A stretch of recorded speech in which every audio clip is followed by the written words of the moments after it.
and welcome to this week's episode of HealthWise. In collaboration with the St. Kitts Nevis and Dental Association, I am your host, Dr. Monique Lescott. Tonight's show is a very interesting one. The topic covered this evening is a very rarely discussed topic, but it's very vital to medicine nonetheless, and that topic will be the role of the laboratory in the clinical setting. So with me tonight, I have one of the pathology lab technicians, Miss Nichiel Huggins. She's on my right, and Miss Jasmine Hanley from the QDL. So these are my two guests this evening. I will allow them to introduce themselves. So which one of you guys want to go first? Because I had you before, so I'll let you. You can introduce yourself, Miss Nichiel Huggins, and you can just tell us briefly what you do. Okay, my name is Nichiel Huggins, and I work in the pathology laboratory, and I am a student lab technician. Basically, I perform tests under the supervision of the medical technologists. I have worked in departments such as chemistry, hematology, microbiology, and blood bank. Ooh, awesome! And you said you're a student. Student lab technician. And you have covered all of those things, those subspecialties. Yes, yes, I I'm have. very impressed by that. That's really good. I love to see young women doing their own thing, you know. And so I have on my immediate left Miss Jasmine Hanley of QDL. So you can introduce yourself also and tell us what your job is, your job description. Thank you, Dr. Lescott. Good evening to all viewers, all interested persons. My name is Jasmine Hanley. I'm one of the older persons around. I've worked I was lab manager at Joseph N. France General Hospital for about 16 years. After retirement, I left and started my own business called Quality Diagnostic Laboratory. I am the laboratory manager there, so I oversee the testing in all the departments, clinical chemistry, special chemistry or immunochemistry, cytology. We don't do histology, no microbiology. So make sure that everything is being done correctly. Awesome. I have one quick question though. In all of my, discussions when it comes to laboratory investigations and whatnot, I've never heard many of you really make mention of like forensic pathological findings or forensic dealings. Do you guys do any of that? Do you have to do any of that at JNF? It's only in the clinical laboratory setting. It's not forensic. Forensics does come in, but not in our setting, except for the pathologist. Mm-hmm. The pathologist is our clinical head of the lab, and he will deal. He there too. Mm-hmm. They deal with the postmortems, or the autopsies, Mm-hmm. postmortems, and some of the criminal cases. Mm-hmm. But there are programs for forensic medicine that technologists do get into, but we presently don't have any here. Really? Okay. On the island. Okay, interesting. Okay, so we'll take a quick commercial break, and when we come back, we can elaborate a bit more on the topic. Looking for a new vehicle? Horsford's automotive division has exactly what you need. Reliable performance, modern design, and a team committed to getting you on the road with confidence. From everyday drives to exciting upgrades, quality and service come standard. Ready to refresh your home? Visit Ashley Furniture Home Store at Horsford's. Discover statement pieces, stylish accents, and comfort designed to elevate your space instantly. Planning a project? The Building Center provides premium paints mixed to perfection and expert guidance every step of the way. Bring your ideas to life with ease. Automotive, home style, building essentials, all in one trusted destination. Make it simple. Make it smart. Experience everything Horsford's has to offer today. Try Horsford's first.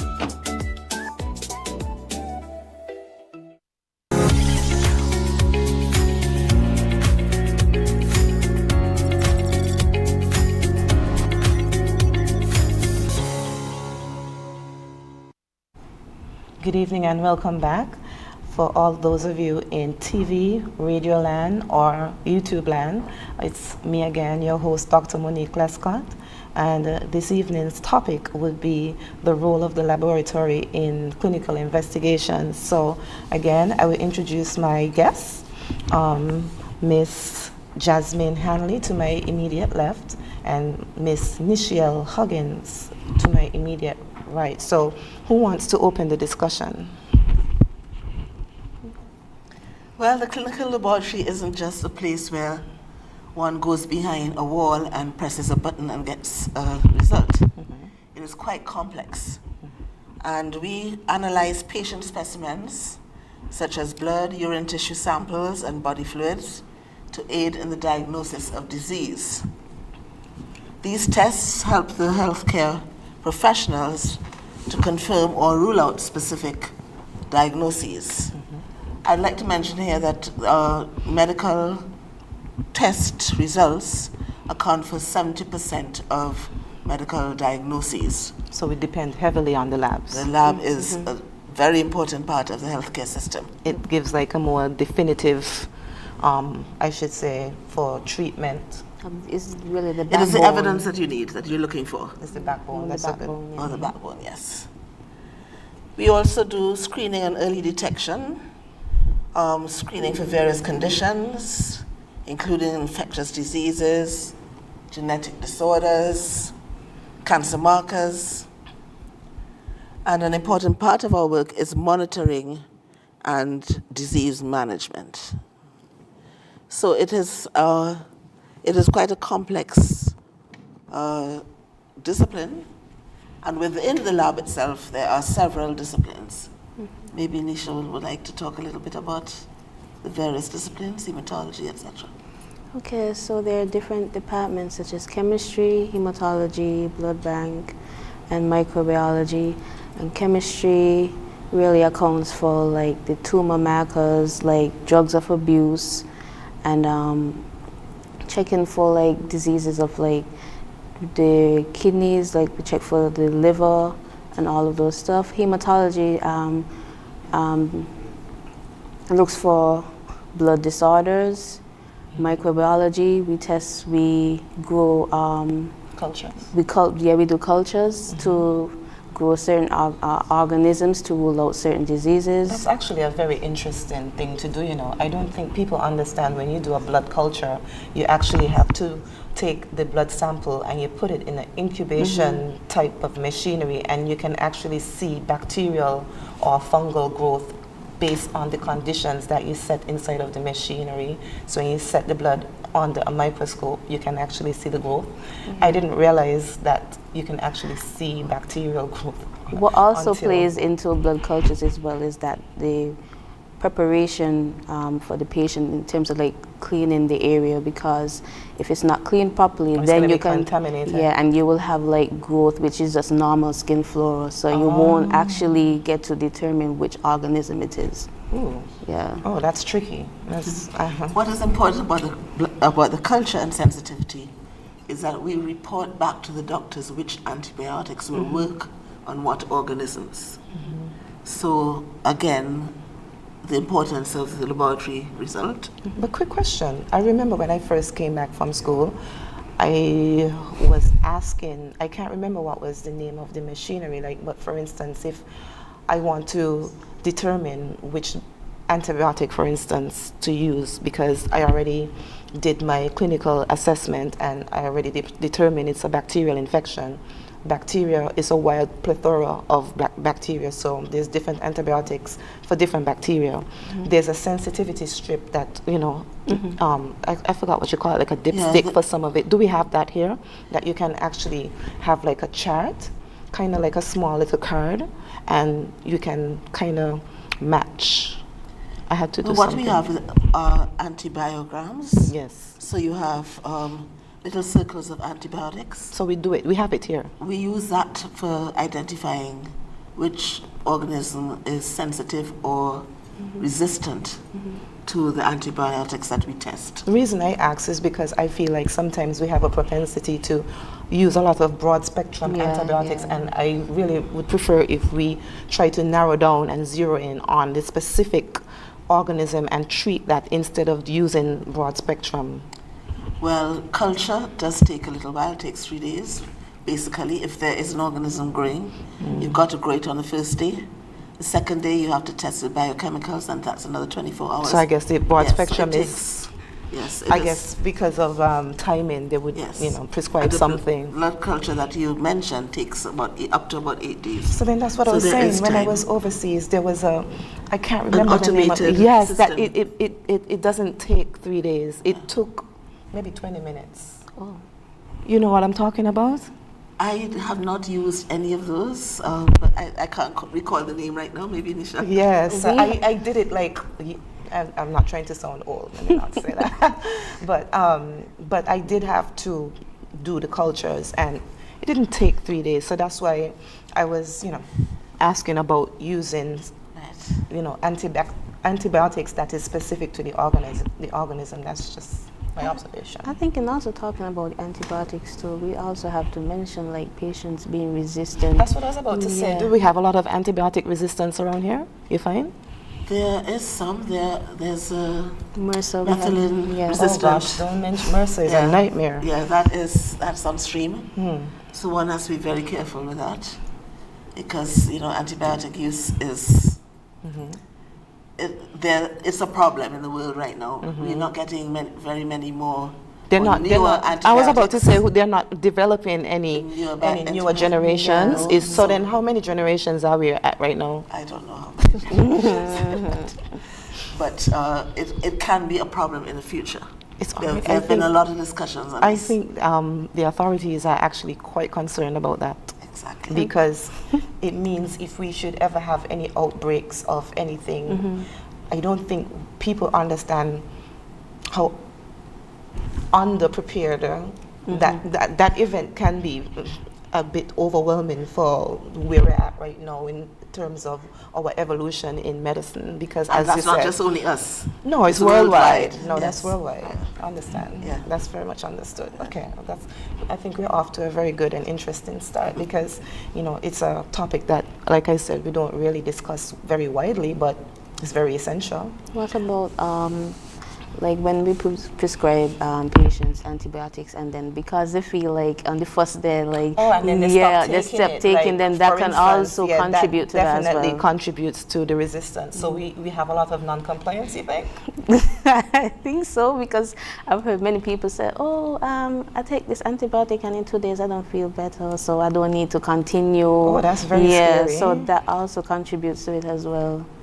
But they do taste bad. So Yeah, maybe I that's- know. Nobody like antibiotics. But as you know, Dr. Lescott, the course has to be followed to the end. Yeah, It's so true. The effect for its efficacy. I understand. You can't definitely. play with antibiotics. No. But I think people take that for granted. Perhaps there isn't enough Education about it. information going out there. I sometimes wonder about the amount of education that goes out to the general public on various health matters.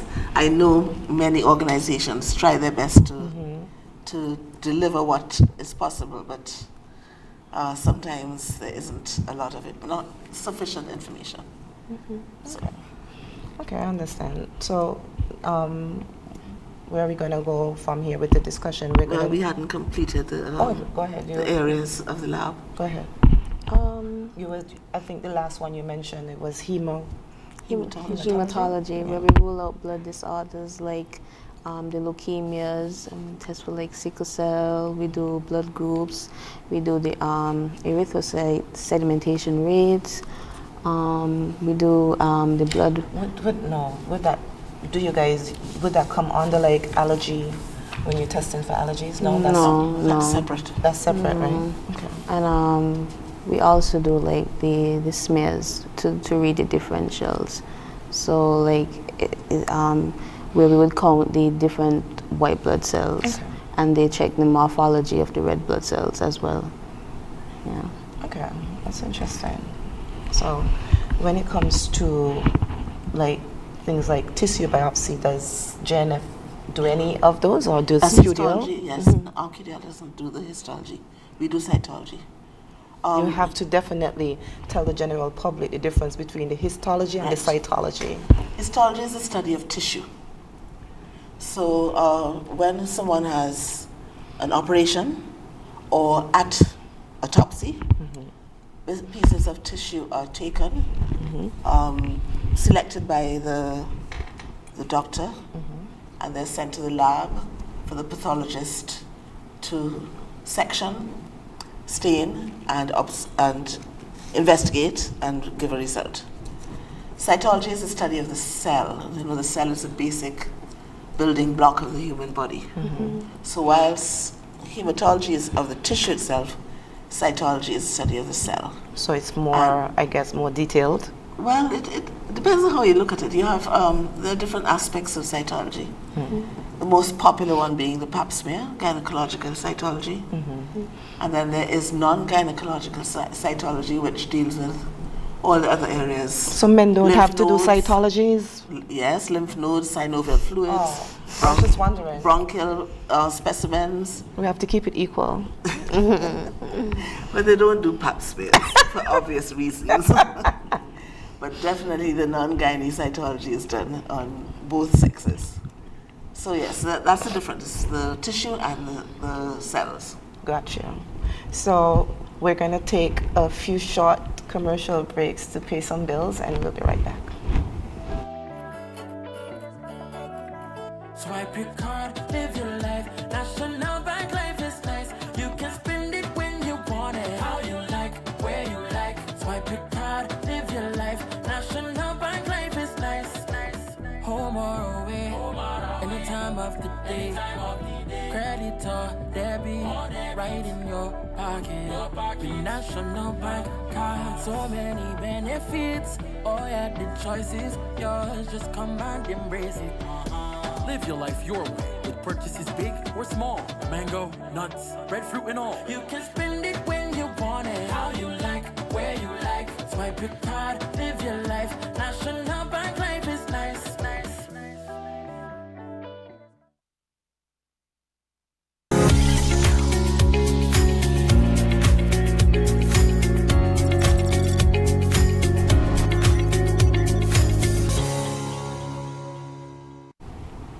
Welcome back, everyone, to everyone in TV land, radio land, and YouTube land. Thank you very much for tuning in. I am your host, Dr. Lescott.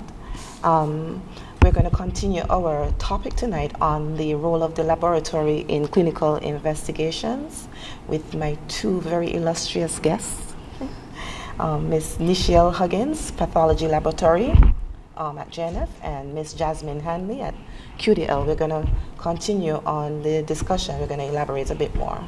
Let's take it to the next topic. So one of the not upcoming because it's in place already, methods of testing is PCR, and this is molecular biology, molecular testing. This played out very well in the COVID pandemic. And we are seeing that very many more tests are being developed using molecular biology.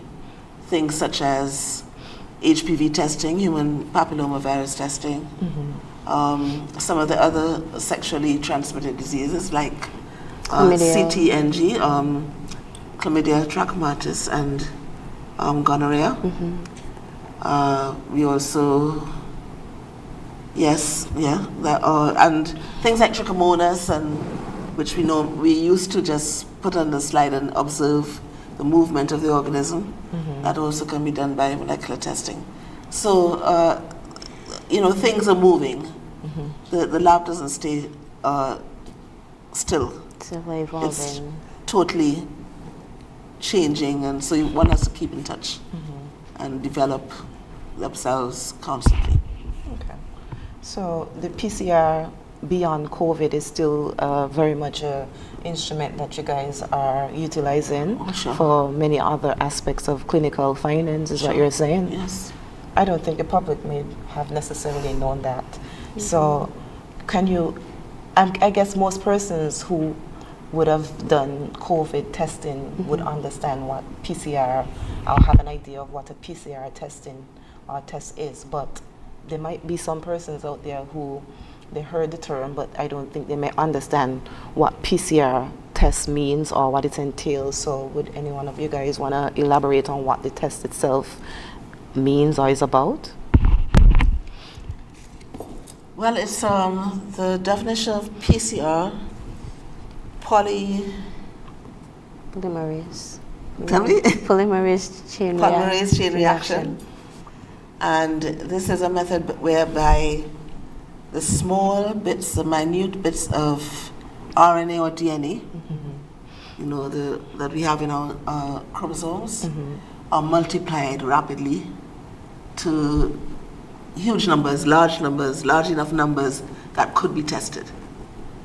It is a very secure, very dependable and reliable test.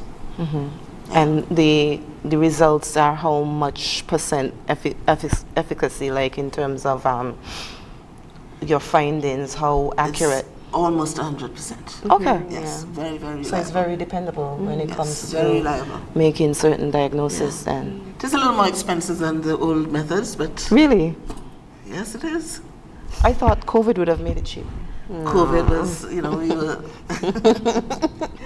were ranging around the 200 to 300 mark, I think. Okay. From lab to lab. Okay. So if you're doing other tests, it's around the same thing. It is the same method. So it's a little more So expensive than let me ask you a question, because is a DNA test, do they use a PCR method for DNA testing? DNA testing as in what? Like in terms of to establish paternity? Somewhat, yes. Is it something like this? Yes. So can I ask a very controversial question? Okay. Why don't we do DNA testing more readily, like in terms of if a client or someone is, because from what I understand there are some restrictions in St. Kitts, there is some legal aspect to it in terms of even if it's your child, you can't necessarily just, unless you're the legal guardian, like the primary guardian of the child, I don't think you can just go and have a DNA test. So I know. Well, we at QDL, we do paternity testing. Very many interesting cases, as you could imagine. Exactly. So lots of shocks and surprises. That is why I brought it up, because I don't think it's something that I hear very often. I hear so many, is a lot of back and forth, and I'm like, a simple test can just bring the truth to light. Yes, but this is confidential. Everything we do in the lab is confidential. So we're not broadcasting. Of course not. You know, that we had an odd result in a paternity test. We don't broadcast. So can I discuss like how much would a DNA test cost, like on average? I put you on the spot? I think so. No, like it depends. Just an average, not your price, but an average. There are various. It depends on what you're doing. There's like the grandmother test, grandfather test, the uncle, the cousins, the father and the mother, all of that, and they all have different prices to them. Let's say in the ballpark of 1,000 to 1,500, perhaps, or more. Wow. Because if a whole family, a family of 9, want to come and get tested, that's going up in the thousands. I understand that fully, but I didn't know you can test like, I thought it was just immediate, like your mommy and daddy. I didn't know you can test like other relatives and whatnot. Yes, up to an extent, And there's the testing just for your personal information, and there's a legal aspect. Yes, I was doing some sneaky research. I probably shouldn't have been doing it. So the legal is very much more stringent than the Yes, personal. I understand. I mean, I could understand that for sure. So I'm sorry to sidetrack everyone. I was just really curious. I had to ask. So that covers all of the testing that you guys do, like in terms of categories of testings? I think it does. I think it does. Okay. So in terms of at the hospital though, I don't suspect we do DNA testings up there. No, it's not available yet. It's Not available yet. It's not available yet. No, hopefully in the near future. In the near future. But quick Yes. question, is it, like for instance, the blood work and whatnot, I wanted to ask on camera, like when it comes to the general public, when they come to the hospital, can you explain? Because sometimes when I'm at work, I notice, especially some of the elderly persons or retired persons who have to, I guess, maneuver the system when they come to JNF. I don't think some of them understand what, like when they come to JNF, where to go, what is expected, do you eat, like all of those, like if you could just give us a brief explanation from when you go to the doctor and he gives you the referral. You could try and explain to us what, So when you come to the hospital with your requisition form, you are expected to go to the cashier to stamp the form. And if you're elderly, I think you're exempted. Once it's a health center, you don't have to pay. But if you're coming from specifically from a doctor office, like a private practitioner, yeah, you have to pay. And then you come to the laboratory. Most, as you said, most patients sometimes are not aware that they have to fast, and sometimes we will tell the patient like, okay, well, you'll have to come back tomorrow because you didn't fast for this particular test. Oh no. Yeah. So yeah, some it's the chemistry test for the glucose. Right. So they have to fast for those tests, but regular tests such as the CBC, if you come to do a urinalysis, everything else is straightforward. And someone was asking me about the food handler's permit, like they wanted to know what was entailed, like which tests do you guys do for food handlers? For food handlers permit, we normally do OCP, which is overcysts and parasites, and RPR, which is rapid plasma reagent. And that's a test for like syphilis. So those are the two tests we do for food handlers permit. Okay, so it's not as extensive. I think the person was. But I think for the food handlers permit for the OCP, they normally have to do the stool test over like a course of 3 days. So yeah, you come to the lab. To take a detox? No, they have to fast. It's like a test for like 3 days. So you come to the lab, we give you the container, and that will be the first specimen. So then you come the next day, we give you another container. I didn't know it was all of this. Yeah. So you probably have to take a laxative if you're not regular. I don't think we can. No, I don't think that's recommended. No. The other fasting test, if you're doing a lipid profile, it's best to come fasting as well. Yeah. So what does the lipid profile cover? That's like to tell... Well, your cholesterol, triglycerides, okay. Your bad cholesterol, the LDL, the good cholesterol, the HDL. Yeah. Because I don't think sometimes, because the word cholesterol, I don't think people understand. Cholesterol is basically soluble fat that's in the bloodstream. Yeah. That's what cholesterol is. Yes. So just to be clear, that's what we're testing when you do the lipid profile, is the amount of basically fatty, yes. you know, yeah. Okay, so now that we have that clear, let me ask you, do we do the, the personality spotlight? And then we'll take a break.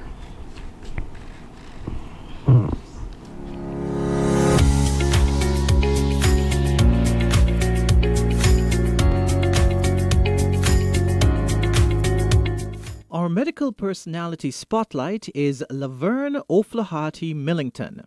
Laverne O'Flaherty Millington currently serves as the community nurse manager of the Millicent West Health Center, also known as the Newtown Health Center. With over 9 years of dedicated leadership in this role, she has been instrumental in advancing community health initiatives and supporting patient-centered care. Her professional journey began with higher education at the Clarence Fitzroy Bryant College, where she qualified as a registered nurse and midwife. Driven by a passion for public health, she later pursued advanced studies at the University of Technology, Jamaica, earning credentials as a public health nurse.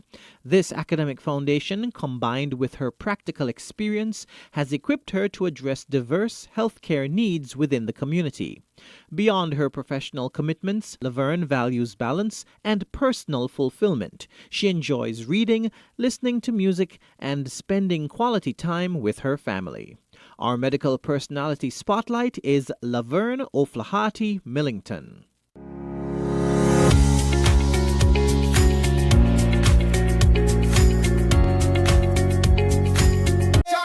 Here are your hosts, the ValueMart IGA Blue Tag Specials. Running April 16th to April 29th. Quaker Captain Crunch cereals, just $13.79. Essential Everyday Fries, just $15.99. Hawaiian Punch drinks, just $16.99. Essential Everyday Stir Fried Vegetables, $8.99. Charmin Bathroom Tissue Essentials, 6 mega rolls, $23.99. And now our value deals. Essential Everyday Cooking Oil Sprays, $9.99. Essential Everyday Canned Tomatoes, $4.49. IGR Essential Everyday Salad Dressing, $10.99. Essential Everyday Dish Detergent, $8.99. Soft Soap Liquid Hand Soap, $6.99. Equaline Mouthwash, $17.99. Shell Smart, Shell Value Man, tell them in Spanish. Sea listo y haga sus compras aquí en Value Mart!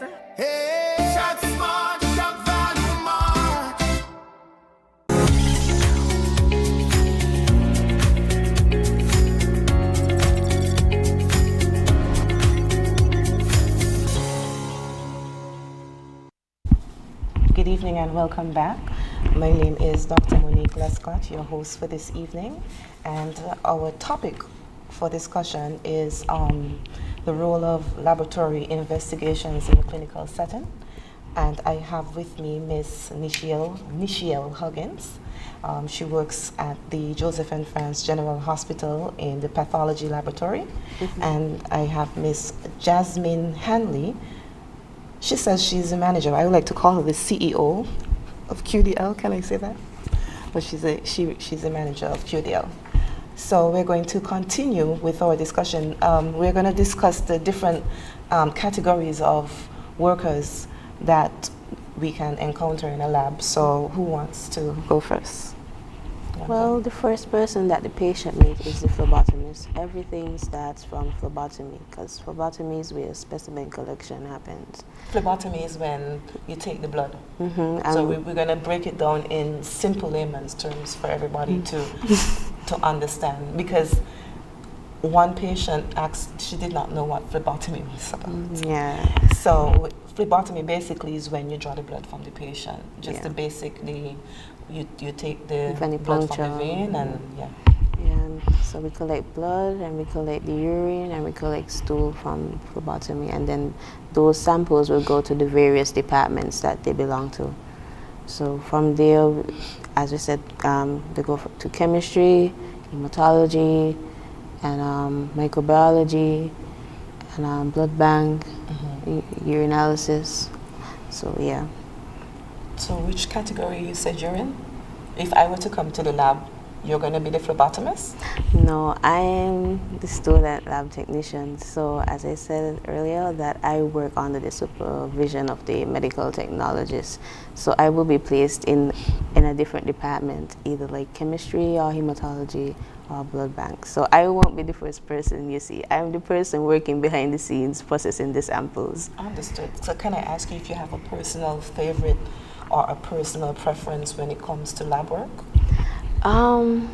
My favorite department is chemistry. I just love chemistry in terms of like just dealing with the tumor markers, testing like the blood samples to determine like high cholesterols, the renal, liver, cardiac, and chemistry. It's actually fun. You know what was my favorite part of it? When you I think it was, is it cytology? When you have to take the specimen, you have to, I think it has to be placed in alcohol, a fixative, and then you basically have to fix it on the I don't remember what you call it, to fix under the microscope in order for you to the slide. And when I did it, it was interesting because it was only two colors. It was either light purple or dark purple, and you kind of had to figure out from the look of the cell, what type of cell it is, and where does it come from on the human body now. So yes, that was something else.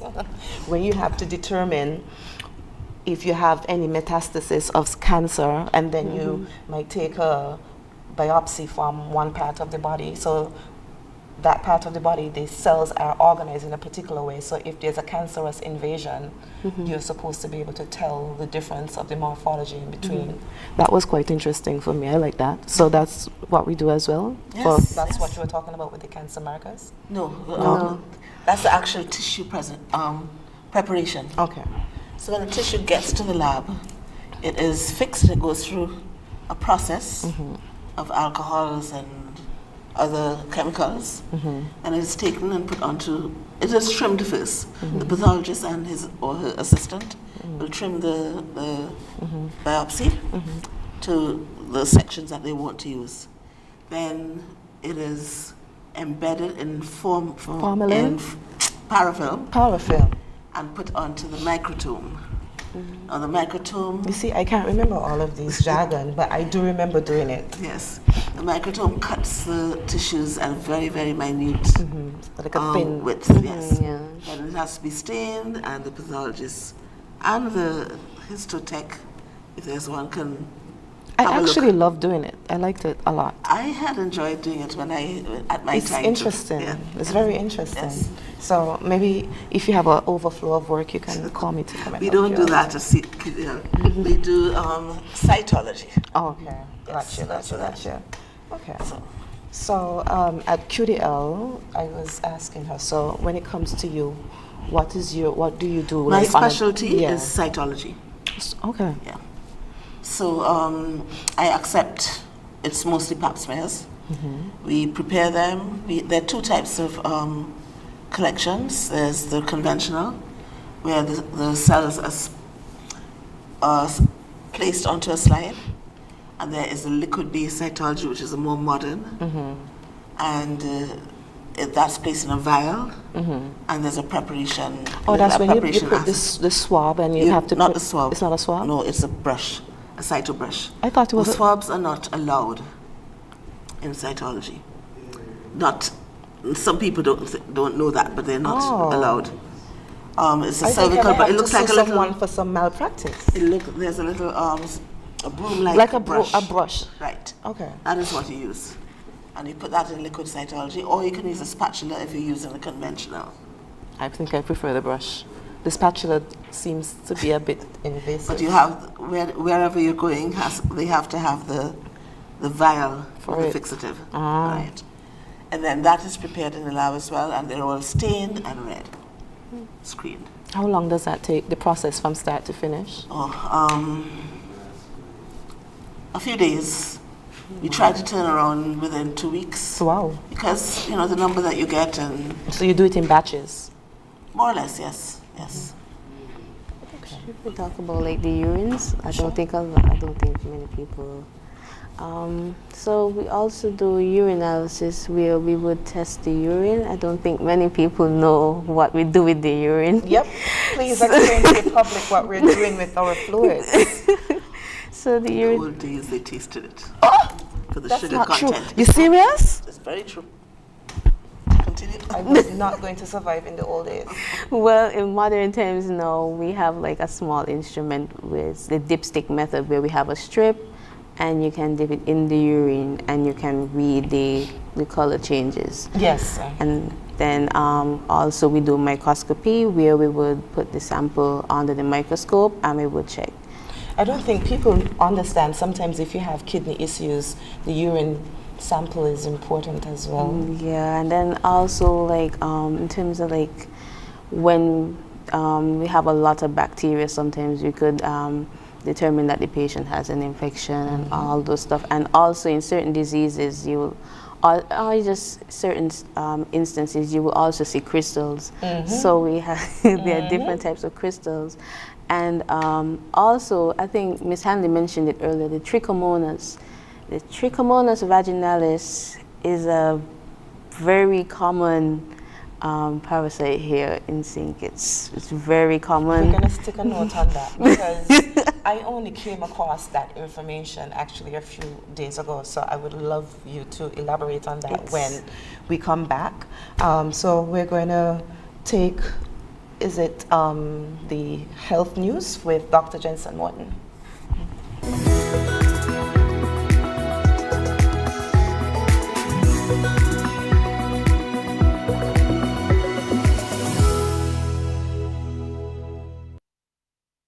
Good day, I'm Dr. Jensen Morton. I'm the Director of Health Projects and Strategic Initiatives, and today we're having a bit of insight in something that the Ministry of Health is partnering with our diaspora to try to get on board. We have for many years been trying our best to improve our emergency health services, and we've had quite a number of improvements that we've been able to do over the years. But one that is really dear to all of our hearts, that is a very big help, is being spearheaded by someone in our diaspora, daughter of the soil, born and raised right here in St. Kitts, Dr. Kayla Maloney. She's an emergency medicine specialist, and she's currently in the Federation. So. Hello everybody, nice to meet you. My name is Dr. Maloney. I grew up at Shadwell, went to Washi, and it's really great to be here to help out. We've been spending the entire week in A&E, both with the doctors and with our medics and ambulance crew, to see what we can do to help give back to this lovely nation of ours. Dr. Maloney is an emergency medicine she's an emergency medicine specialist. She works at Rutgers University Hospital in Newark, New Jersey. New Jersey, and she actually has come to the Federation with an entire team of her colleagues, of some very seasoned, some very well-trained, world-class emergency medicine specialists. And as she indicated, the main purpose of this part of the trip is part of a much longer program and partnership and relationship between the Federation of St. Kitts and Nevis and Rutgers University Hospital for the sake of the development of our emergency medicine services. And this would be our ER physicians, our EMTs, those are the emergency medical technicians, even our emergency room nurses, just exposure, training, and all of the above to get our emergency services in particular top class. So this is actually the second visit that Dr. Maloney is paying to the Federation. So yes, it has been. So the first time we were here was last year. We were able to kind of just observe A&E, the emergency room, and do a needs-based assessment, figure out what the doctors needed from us, how we can give back to them. And throughout our meeting here and the conversations we've had throughout the year, we decided that just working with the EMTs and on the ambulances was going to be the most beneficial second step. And so that's why we came back here. So what we've been doing is running through patient cases, lectures based on cases that we've witnessed here in the Federation to figure out the best way to fill in any potential knowledge gaps the doctors have and just work cases with them. And our second team are actually Dr. Sadi, Dr. Pasataro, and Dr. Ren. So they have actually spent this week seeing how our dispatchers talk to our ambulance crew, being on the ambulance and going for rides to see patients, going to the call centers and going to our outposts like Pogson and Mary Charles to figure out the best way to make our system more efficient and for the paramedics and medics to give the best care to the Federation it can. all right. So thank you, Dr. Maloney, and we'll have more information as the relationship continues to foster and as we continue to improve our emergency medicine services. We'll ensure to keep the Federation as in tune as possible with every development that we make. Thank you.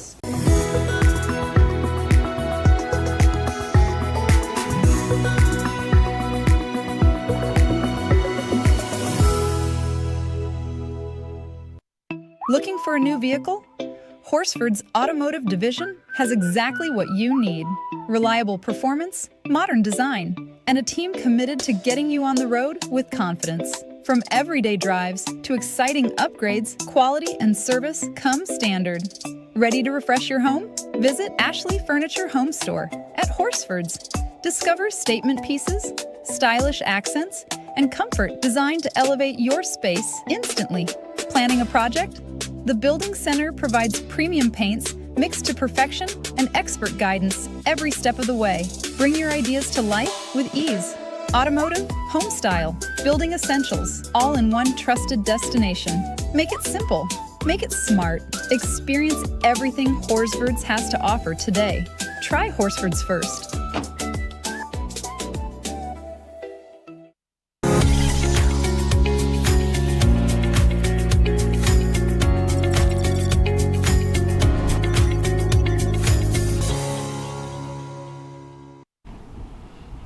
Good evening and welcome back.